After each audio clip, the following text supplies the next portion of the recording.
Have you ever answered, "What are you doing these days?" with a desire to tell that person how very, very busy you are? Because as Christian women, we wear busy like a badge of honor. I know what that feels like. And I used to get really, really caught in it. I had a friend who called me early in the morning and told me all the things she had accomplished already. And I was not an early riser. I didn't hit the road running. And I'm fine with that now, but I was not great with it then. And I felt very less than.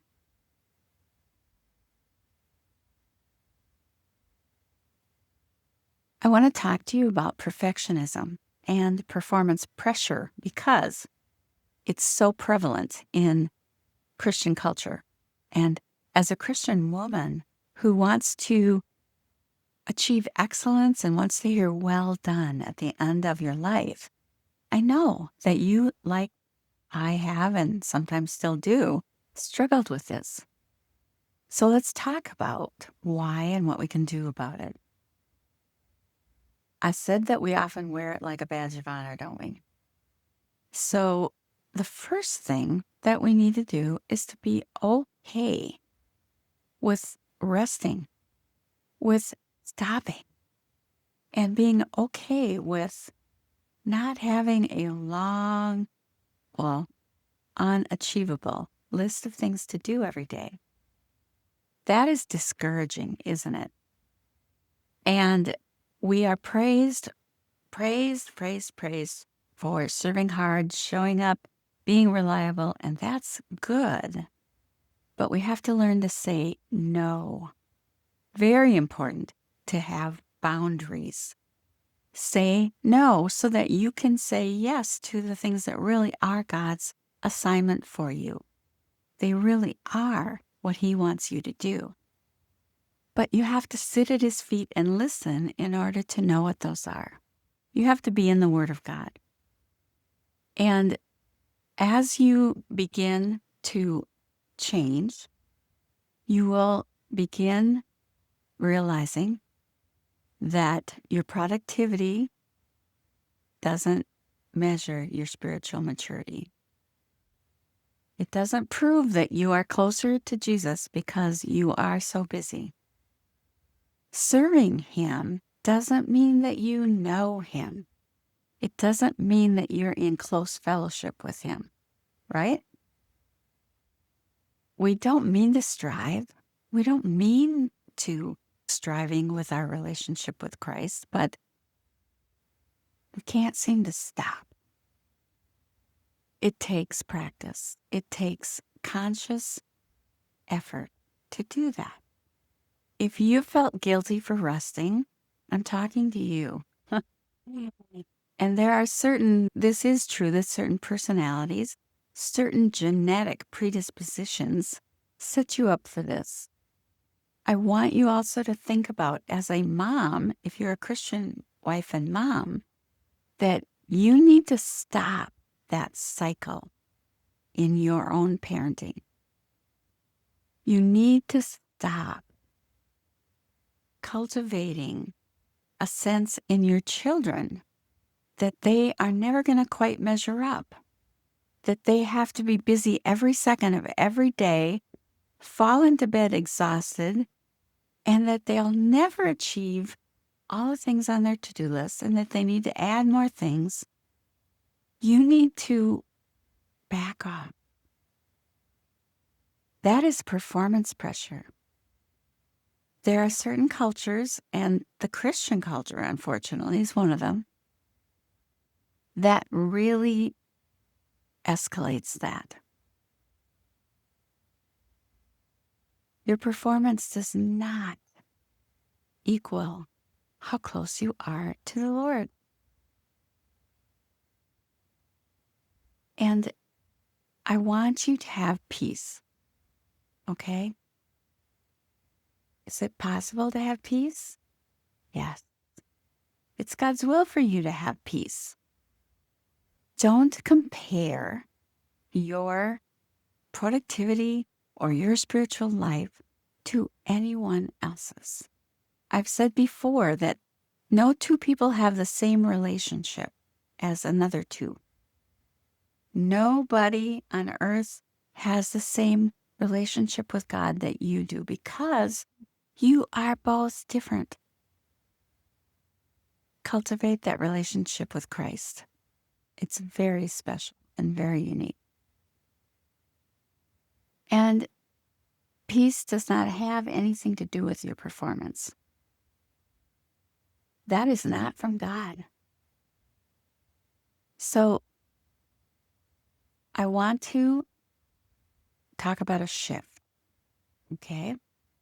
I want you to start living from grace, from a place of grace. You need to learn to give yourself grace. Did you know that? Learning to give myself grace has been freeing and life-changing. It has allowed me to stop when I'm not done, to not feel that I have to power through, I have to push through, I have to get it all done. No, I don't. You don't. You don't. Yes, there's a place for responsibility. Yes, there's a place for keeping your word. But if you are finding that you cannot accomplish all the things that you have said you would do without a lot of stress, you're saying yes to too many things. You need to stop. Don't say yes to one more thing until you can find that place of grace.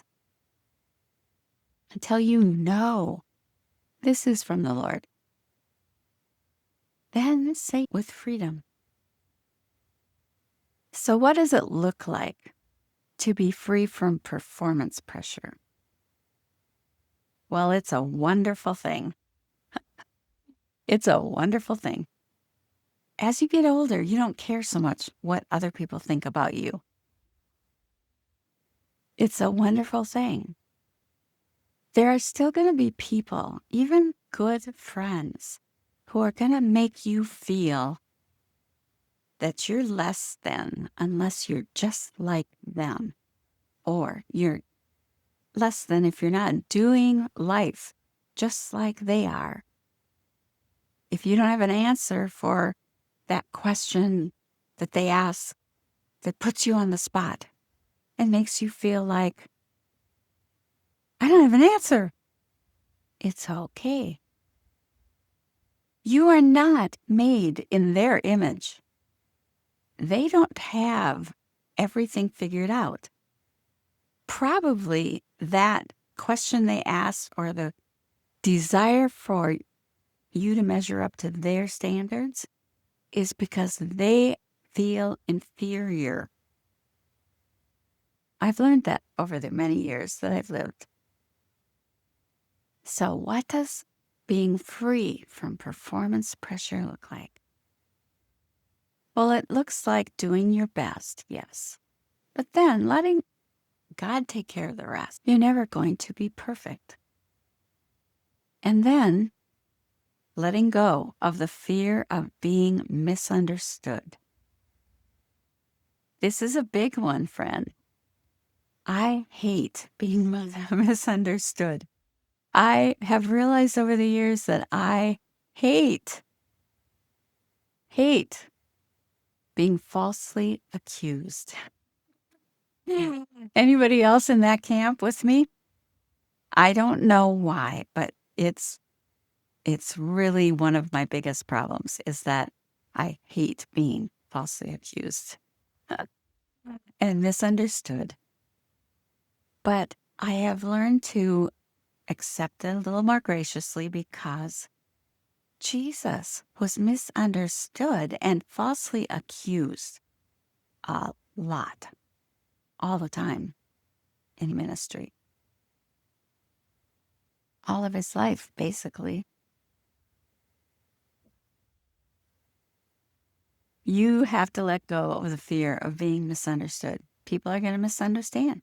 And you don't have to explain yourself all the time. Anybody else get caught in that along with me? And then it looks like believing that rest is holy.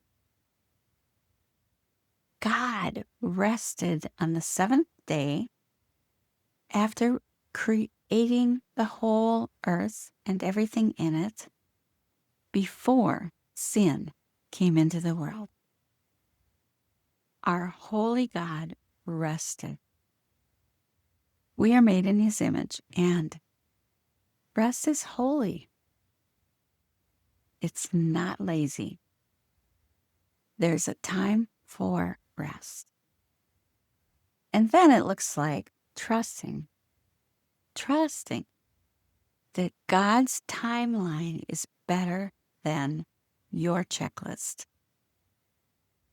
You might be one of those who just puts too many things down on that list every day, and you never get through it.